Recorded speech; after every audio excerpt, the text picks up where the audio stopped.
Story 1. I've been taking the city bus to my physical therapy appointments for 6 months now. After my car accident last year, I developed chronic pain in my back and legs that makes standing for long periods really difficult. I'm only 17, so I don't look disabled at first glance, but I have a medical card that allows me to use priority seating on public transport. The accident happened when a drunk driver ran a red light and hit our car. I spent 3 weeks in the hospital and had to have surgery on my spine. The doctors said I was lucky to walk at all. Now I have to do physical therapy twice a week to maintain my mobility and manage the pain. Some days are better than others, but I always carry my medical documentation because people don't expect someone my age to need accommodations. This particular Thursday was one of my bad days. I'd had a rough night with back spasms, and the physical therapy session had been especially challenging. I was exhausted and in pain when I got on the bus for the ride home. The priority seats at the front were empty, so I sat down in one and put my cane beside me. I closed my eyes and tried to focus on my breathing exercises like my therapist taught me. The bus was getting crowded as we hit the evening rush. People were standing in the aisles, but that's normal for this time of day. I was just grateful to be sitting down because my legs were really aching. That's when she got on at the downtown stop. Well-dressed woman, probably in her 40s, carrying shopping bags from expensive stores. She looked around the bus and her eyes landed on me sitting in the priority seat. She walked straight over to me. "Karen, excuse me, you need to move." I opened my eyes, confused. "Me, I'm sorry, what?" "Karen, this is priority seating. You need to give it up for someone who actually needs it." I was stunned. I reached into my pocket for my medical card. "Me, I have a disability card. I'm allowed to sit here." She looked at the card like it was fake. "Karen, you're a teenager. There's nothing wrong with you. I've been shopping all day and my feet hurt. I don't like standing on buses." "Me, I understand your feet hurt, but I have a spinal injury. I really can't stand for long periods." "Karen, oh please. You young people are all the same. Always making excuses.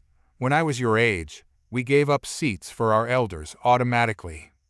An older gentleman sitting across from us spoke up. "Older man, ma'am, the boy has a medical card. He has every right to that seat." Karen turned on him immediately. "Karen, mind your own business. This is between me and this lazy teenager." She turned back to me, raising her voice. "Karen, I'm twice your age. I shouldn't have to stand while some kid sits there perfectly fine." People were starting to stare. I felt my face getting red. This was exactly the kind of situation I've been dreading since I started using public transport. "Me, I'm not perfectly fine. I had surgery on my spine. I have chronic pain." "Karen, chronic pain? You're 17. You don't know what real pain is." She reached out and grabbed my cane. "Karen, and this is probably just for show anyway." I instinctively grabbed it back, and the sudden movement sent a sharp pain through my back. I couldn't help but gasp. A middle-aged woman near us had been watching the whole thing. Middle-aged woman. "Lady, leave that kid alone. Can't you see he's in pain?" "Karen, he's faking it. Kids these days will do anything to get out of showing basic respect."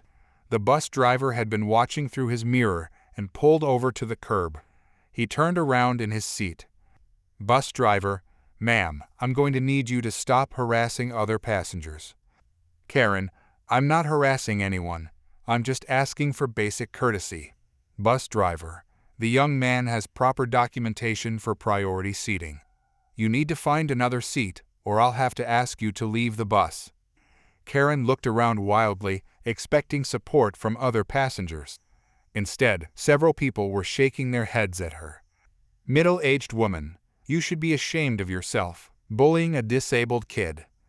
"Older man, in my day, adults protected children, not attacked them." Karen's face went bright red. "Karen, fine, I'll remember this bus route. You'll be hearing from the city about this discrimination."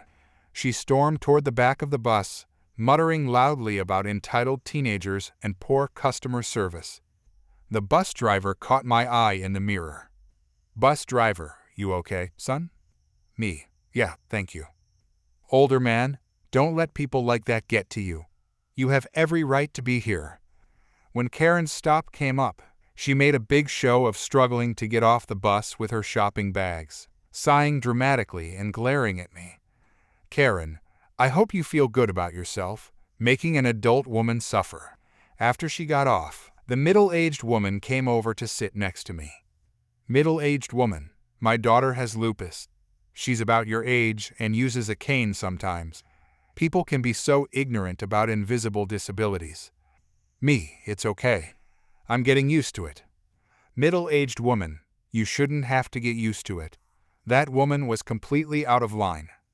When I got home, I told my mom what happened. She was furious and wanted to file a complaint, but I convinced her it wasn't worth it.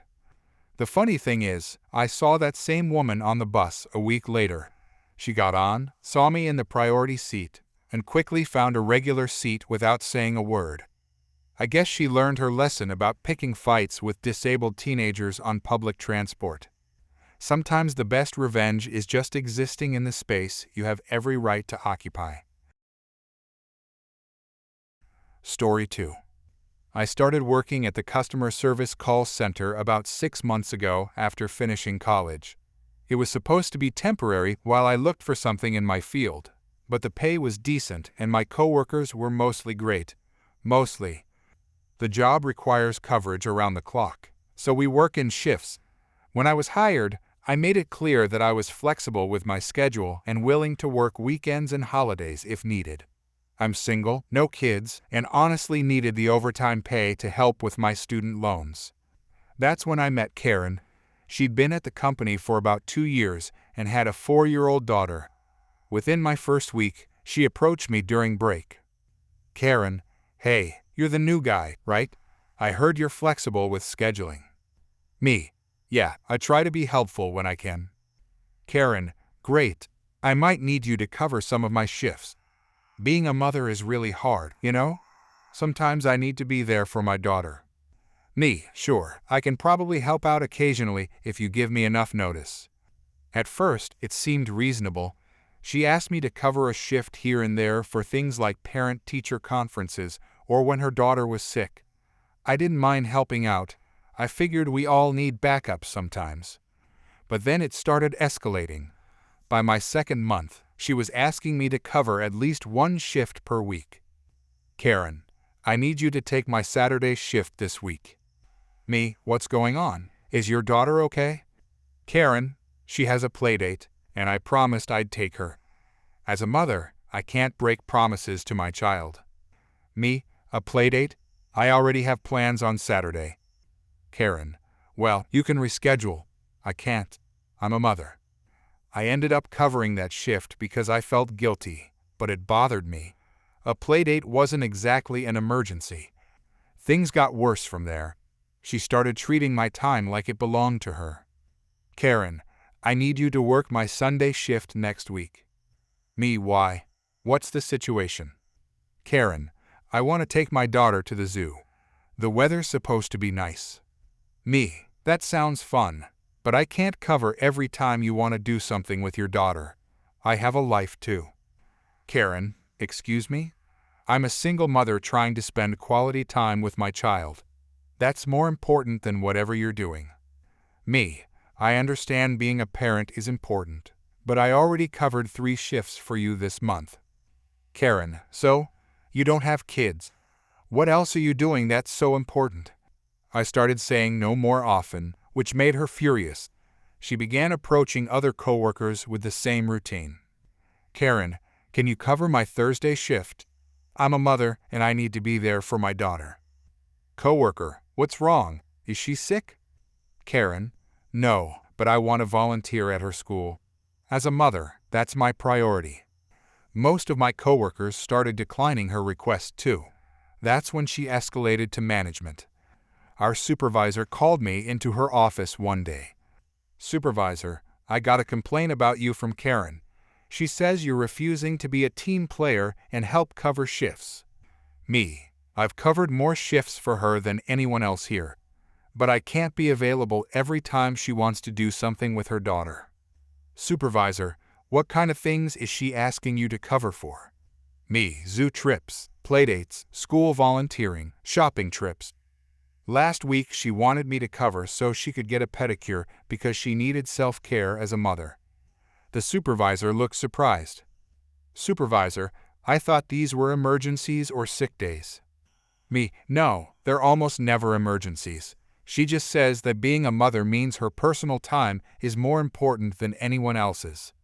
A few days later, Karen filed an official HR complaint against me and 2 other coworkers. She claimed we were creating a hostile work environment by refusing to accommodate her needs as a working mother. The HR meeting was unbelievable. HR representative, can you explain why you feel your coworkers aren't being supportive? Karen, they refuse to cover my shifts when I need them to. I'm a single mother, and my daughter has to come first. They're discriminating against me because I have a child. HR representative, what specific accommodations are you requesting? Karen, I need my coworkers to understand that my role as a mother means I sometimes can't work my scheduled shifts. They should be willing to cover for me without complaining. HR representative, how often are you requesting shift coverage? Karen, it depends on what my daughter needs. Sometimes once a week, sometimes more. The HR representative asked to speak with me and the other coworkers individually. HR representative, can you walk me through some of these shift coverage requests? Me, sure. Last month alone, she asked me to cover shifts for a playdate, a zoo trip, back-to-school shopping, volunteering at school, and getting her nails done. She says everything is a motherhood emergency. I showed the HR representative screenshots of our text conversations where Karen demanded I cover shifts and called me selfish for having my own plans. HR representative, did she offer to cover your shifts in return? Me, never.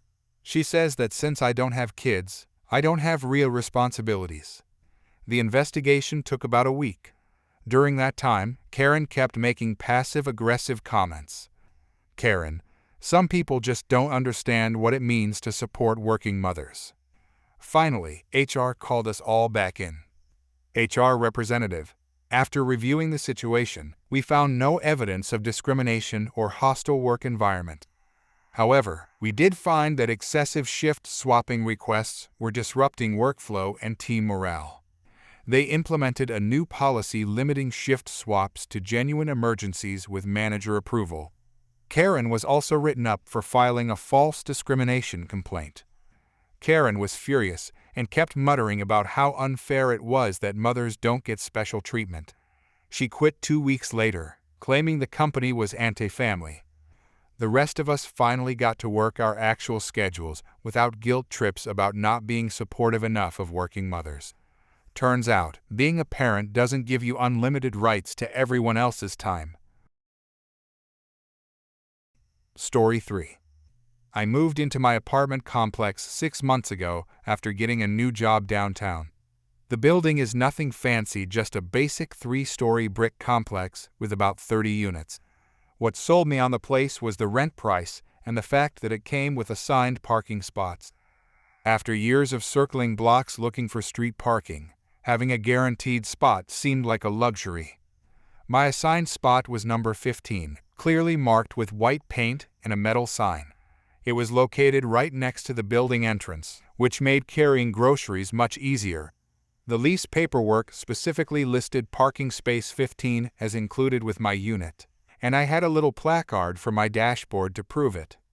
Everything was fine for the first few months. I parked in my spot every day after work, and life was simple. Then I met Karen. Karen lived in the unit directly above mine and had been in the building for 8 years. She was one of those people who knew everyone's business and wasn't shy about sharing her opinions on how things should be run. Karen had parking spot 16 right next to mine, but she rarely used it because she didn't own a car. The trouble started on a Tuesday evening when I came home from work and found Karen standing next to my car with her arms crossed. Karen, you can't park there anymore. Me, I'm sorry. What? This is my assigned spot. Karen, I know what your lease says, but I've been living here for 8 years. I've developed a spiritual connection to this parking area. That spot has become sacred to me through years of meditation and positive energy work. I stared at her, trying to figure out if she was serious. Me, it's just a parking spot. I pay rent for it. Karen, money is just a human construct. Spiritual ownership transcends legal documents. I need you to park somewhere else because your car's negative energy is disrupting my chakra alignment. Me, my car doesn't have negative energy. It's just a Honda Civic. Karen, all cars have negative energy, but yours is particularly bad because you don't respect the sacred nature of this space. I can feel it interfering with my morning meditation routine. I tried to explain that I needed the spot to park my car and that I was paying for it as part of my lease. But Karen just shook her head and walked away, muttering about spiritually disconnected people. The next morning, I discovered she'd placed crystals and incense sticks around my parking spot. When I moved them to get my car out, she came running downstairs. Karen, don't touch those. They're cleansing the negative energy you've been putting into the sacred space. Me, I just need to get to work. Can you move this stuff? Karen, those crystals are doing important spiritual work. Your materialistic attitude is exactly why this space needs cleansing. This went on for 2 weeks. Every morning, I'd find random spiritual items around my car: crystals, sage bundles, small statues, and weird symbols drawn in chalk. Karen would appear whenever I tried to move anything, lecturing me about respecting sacred spaces and spiritual property rights. I complained to the building manager, but he just shrugged and said as long as nobody was damaging property or breaking laws, tenant disputes weren't his problem.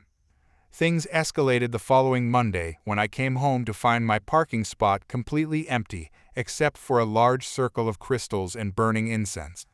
My car was nowhere to be seen. I found Karen in the courtyard, sitting cross-legged in the middle of what used to be my parking spot. Me, where's my car? Karen, I had it towed. The universe finally provided a solution to our conflict. Me, you had my car towed from my own parking spot? Karen, it was parked in a sacred space without spiritual permission. I called a towing company and told them it was illegally parked. I was furious. I called the towing company immediately and found out my car was being held at their lot across town. The towing fee would be $200, plus storage fees for every day it sat there. Me, you're paying for this. I'm legally parked in my assigned spot. Karen, I'm not paying for anything. You brought this on yourself by ignoring the spiritual significance of this space. That's when I called the police. When the officer arrived, Karen tried to explain her spiritual ownership theory, but he wasn't having it. Officer, ma'am, you can't have someone's car towed from their assigned parking spot just because you don't like where they park. Karen, but I have a spiritual claim to this space that predates his lease agreement. Officer, that's not how parking laws work. You've committed theft by deception by lying to the towing company. The officer made Karen pay the towing fees and storage cost on the spot.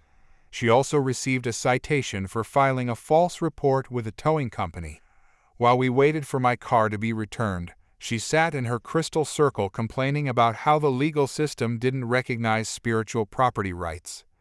Karen, this is discrimination against people with alternative spiritual beliefs.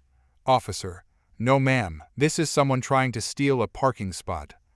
My car was returned that evening, and Karen was forced to remove all her spiritual items from the parking area.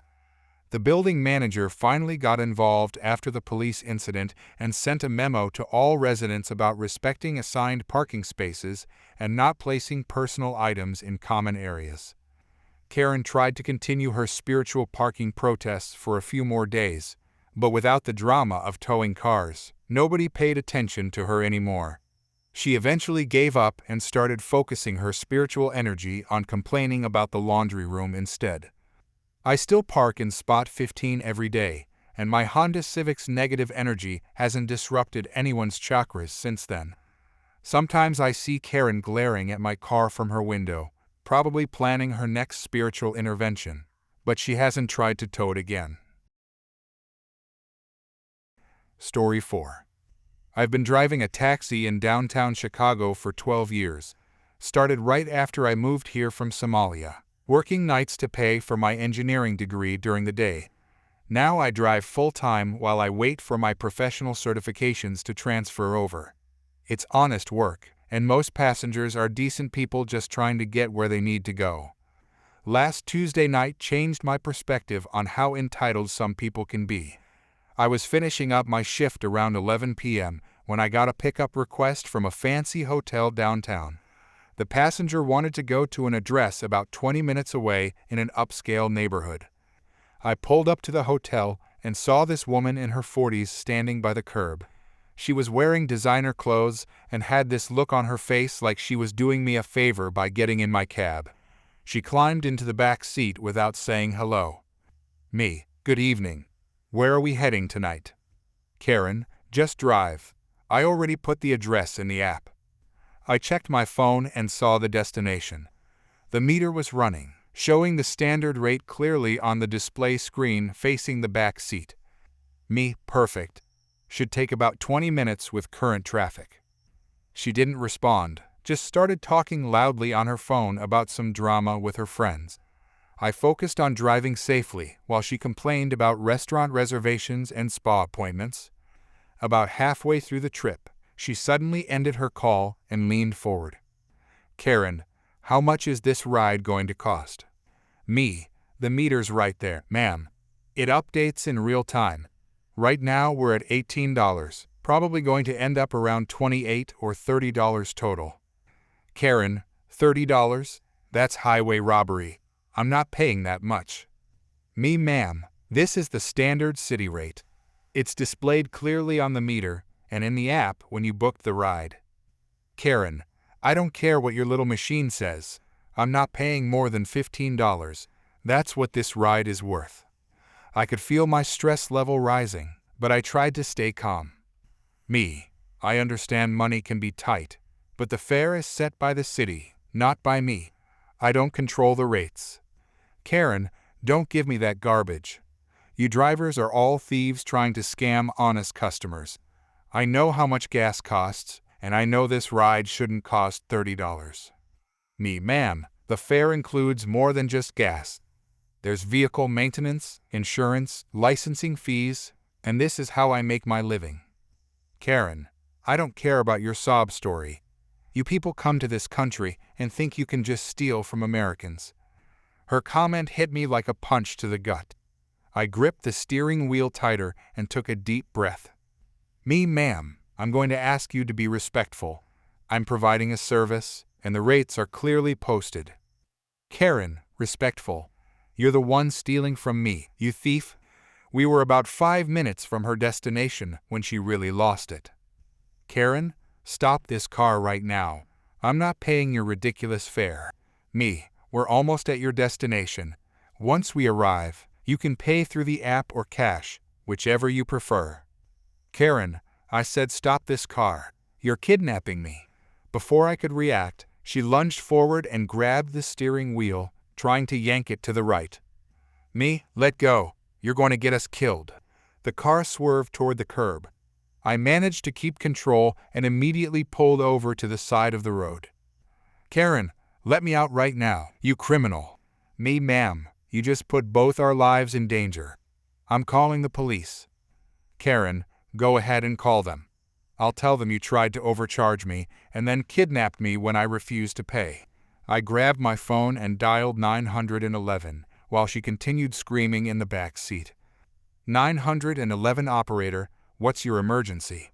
Me, I'm a taxi driver, and my passenger just grabbed my steering wheel while I was driving. She's refusing to pay the fare and threatening me. Karen, he's lying. This man is trying to steal from me.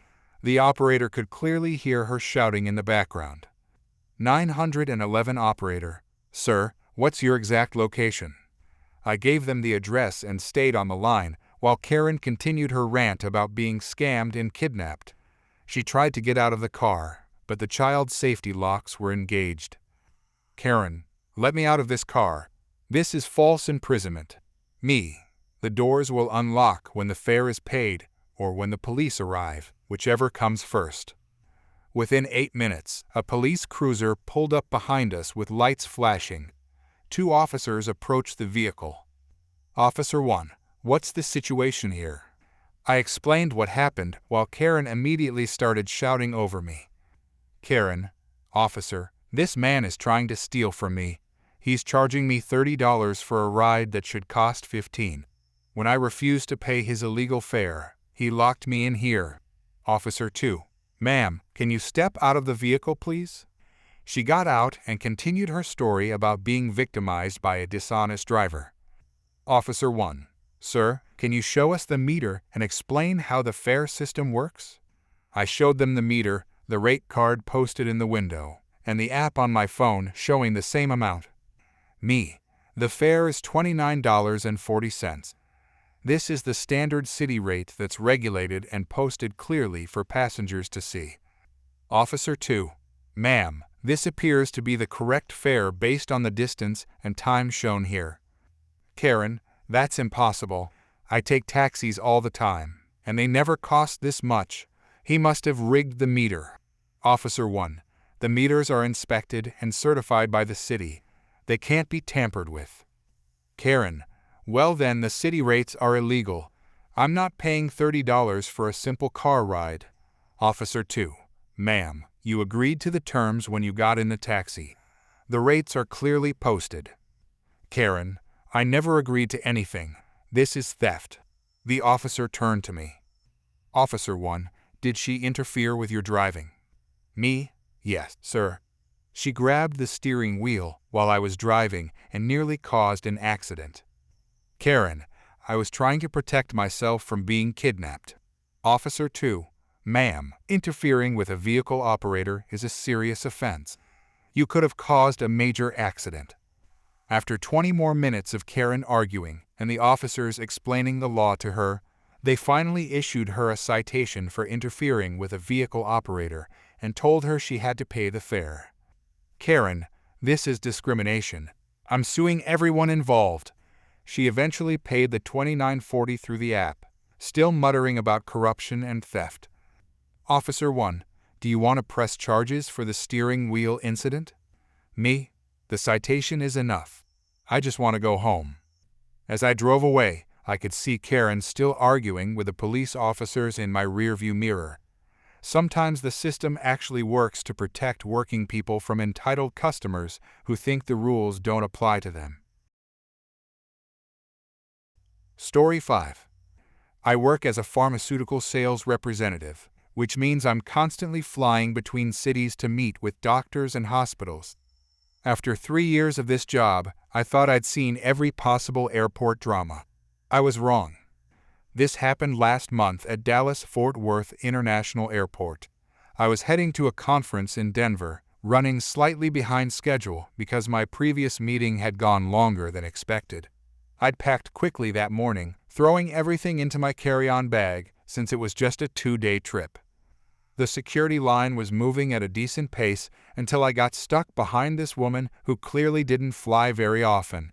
She had 2 large carry-on bags and seemed confused by the whole process. At first, I felt sympathetic. We've all been there. The trouble started when she reached the conveyor belt where you put your bags through the scanner. Officer, ma'am, you'll need to remove any liquids larger than 3 ounces from your bags and put them in a separate bin. Karen, what? Why? I'm not carrying any dangerous liquids. This is ridiculous. Officer, it's standard security procedure. Any containers over 3 ounces need to be removed and placed in a clear bag. She reluctantly opened her first bag, and I could see it was packed with full-size bottles: shampoo, conditioner, lotion, perfume. Easily a dozen containers that were way over the limit. Karen, these are toiletries. Everyone travels with toiletries. This is harassment. Officer, ma'am, these bottles are too large for carry-on. You'll need to either throw them away or check your bag. Karen, absolutely not. Do you know how expensive these products are? I'm not throwing away $200 worth of skincare. The line behind us was getting longer, and I could hear people starting to grumble. I checked my watch. My flight was boarding in 45 minutes. Officer, you can step aside and repack to check your bag or dispose of the items. Those are your options. Karen, I want to speak to your supervisor. This is discrimination. You're targeting me because I'm a woman who takes care of her appearance. The officer remained professional and called over his supervisor, a patient-looking older woman who'd probably dealt with this exact situation 1,000 times. Supervisor, what seems to be the problem here? Karen, your officer is trying to steal my expensive beauty products. I paid good money for these, and I'm not throwing them away because of some stupid rule. Supervisor, ma'am, the 311 rule has been in effect since 2006. All liquids over 3 ounces must be in checked luggage. Karen, that's the most ridiculous thing I've ever heard. What am I supposed to do? Buy new everything when I land? By now, the security line had completely stopped. Other travelers were switching to different lanes, shooting annoyed looks in our direction. Supervisor, you can purchase travel-sized items, or ship these to yourself, or check your bag. We can't make exceptions. That's when Karen completely lost it. Karen, fine. You want my liquids? Here are my liquids. She grabbed a full-size bottle of shampoo from her bag and hurled it at the Transportation Security Administration officer. It hit him in the chest and exploded, covering his uniform and the floor with purple goo. Everyone in the security area went silent. The officer looked down at his ruined shirt, then back at Karen. Officer, ma'am, you just assaulted a federal officer. But Karen wasn't done. She started grabbing more bottles and throwing them conditioner that splattered against the wall, lotion that hit another traveler, perfume that shattered on the floor. Karen, there. Are you happy now? You made me waste all my products. Security officers came running from every direction. Within seconds, she was surrounded by at least 6 people in uniform. Security chief, ma'am, you're under arrest for assault on a federal officer and destruction of airport property. Karen, you can't arrest me. I have a flight to catch. This is your fault for having stupid rules. They handcuffed her while she continued screaming about her rights and how this was all a misunderstanding. The whole security checkpoint had to be shut down for cleanup, and a hazmat team was called because of all the spilled chemicals. Fellow traveler, did that really just happen? Me. I think she just turned a $5 bottle of shampoo into federal charges. I ended up missing my original flight because of the delay, but the airline put me on the next one without charge once they heard what happened. The gate agent said they'd never seen anything quite like it. The TSA officers were incredibly professional throughout the whole thing. The guy who got hit with the shampoo just calmly radioed for backup and started documenting everything for his report. I felt terrible for him. He was just doing his job. Later, I looked up the charges online out of curiosity. Assault on a federal officer can carry up to 8 years in prison and hefty fines, all because someone couldn't accept that rules apply to everyone. I still think about those poor TSA officers sometimes. They deal with frustrated travelers all day, every day, and somehow maintain their patience with people who act like basic security measures are personal attacks. That woman turned a simple inconvenience into a life-changing legal nightmare, all over some toiletries she could have replaced at any drugstore for $20.